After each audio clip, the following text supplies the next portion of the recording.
a witness is a proof producer. Because your word is not interested in what you say. They want to see the realm you came from.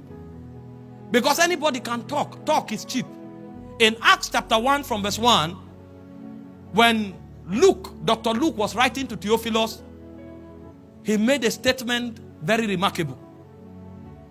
I write unto you concerning the former treatise, O excellent Theophilus, of all that Jesus both began to do and to teach. It didn't say Jesus began to teach. It said Jesus began to do. So the world wants to see. When you say God is alive, they say, where is he? If you don't have the ability to demonstrate God, no matter how intelligent your message is, it can affect a generation. And so when Paul came into Corinth, in 1 Corinthians chapter 2 from verse 1, he said, I, beloved, when I came unto you, even though I'm an orator, Paul went to a city, he spoke. They said, the gods are among us. What kind of utterance is this? He said, even though I'm an orator, I didn't come to you with excellency of speech, declaring unto you the counsel of God. He said, when I came with the demonstration of spirit and power. Because it is that demonstration that will convict them that you are different from a lecturer. It's that demonstration that will convict them that what you are saying is not a product of human intelligence. That what you are saying, there is a backing from the divine realm. Because that backing will now make them know that the world does not constitute all they see. They are invincible fingers that manipulate the civilization of men. And it's on the strength of that reality they see that they can give you attention. If all we have to say are words, then we have a long way to go. When Jesus sent them out, in Mark chapter 16, from verse 17, he said, these signs shall follow them that believe. In my name, he said, they shall cast out devils. Now, men don't command spirits unless you are working with a superior spirit. And so when you speak and spirits obey you, it means you are not a man. There is something bigger than a man working with you or within you.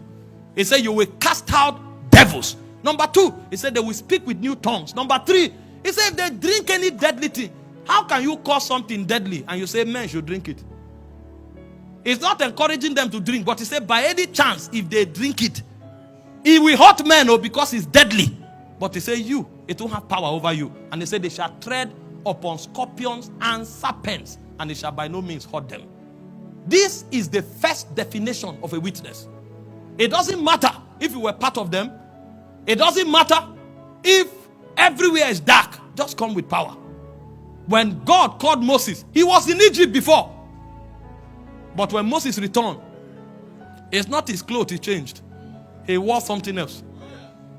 When he returned to Pharaoh, he wasn't speaking the language of the wise men of Egypt. He came with something that Pharaoh did not know. The hand of God was stretched over the land.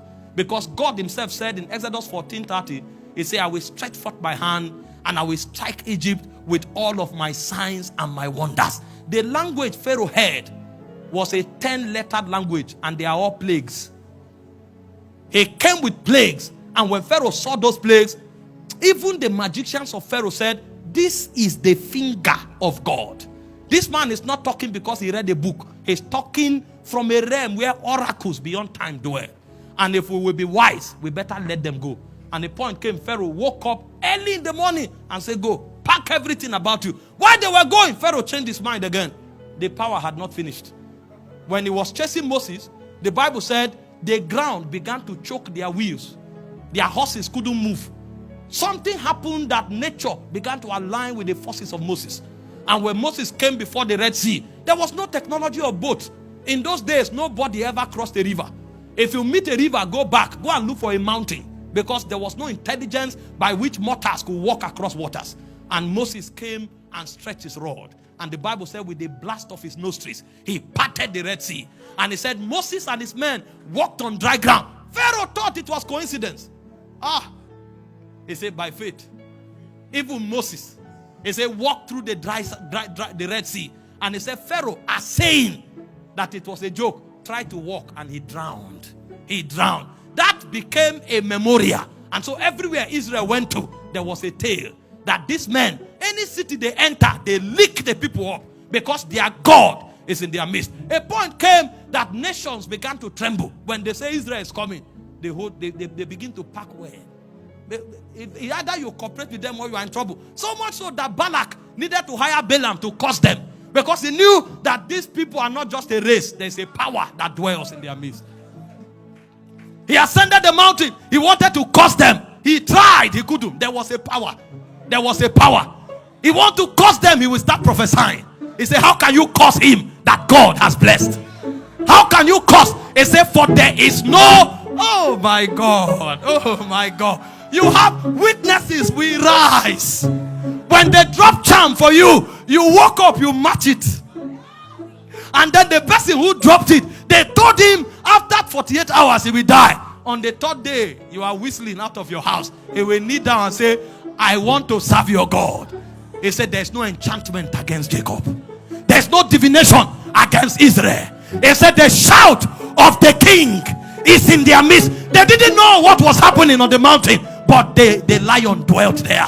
There was an oracle that no powers under heaven could defy, because a king dwells in their midst.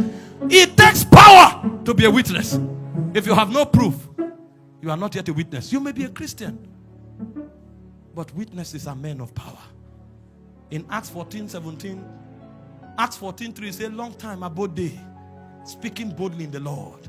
He said, the Lord confirming the words of his grace, granting that signs and wonders be done by their hands. Every time you find witnesses, there are supernatural elements. Those supernatural elements come to validate them, that these ones are ambassadors of another aeon. They came from another age. They are citizens of another civilization. The words they speak, they are oracles of an ancient spirit. And if you assume that what they are saying is English, touch them. He said, touch not my anointed. Do my prophets no harm. He said, when they walked from city to city, God thundered over them. Touch not, touch not. These are witnesses. Oh, my heart is burdened, because I want to see the powers of the ancients. What happened to us that no man can speak again and the son will obey? What happened? What happened? How did Moses part the Red Sea? What happened? What happened?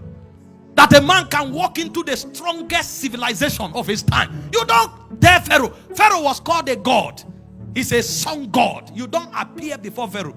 You are in trouble. But a man came with his staff and said, let my people go, that they may serve me. And one man can destroy a whole civilization. There was an economic system. There was a military system. The architectures of human intelligence were there. But he came with a power that had no regard for human protocol. What happened to us? No wonder David cried. He said, I want to see your glory as I saw it in the tabernacle. There's something we must hunger for. It's the power of the ages to come. We are naked without power. We didn't come here to talk. We came here to show a dying world that there's a God called Alpha Omega. He was, he is, and he is to come. We came here to tell the world that we don't depend on the government formed by men. Rather, he said the government shall be upon his shoulder. We came here to announce to a world that there is something that is eternal that we carry on our shoulders. Because when we cry, spirits move. Ha! Hey, ha! Ha, ha, ha.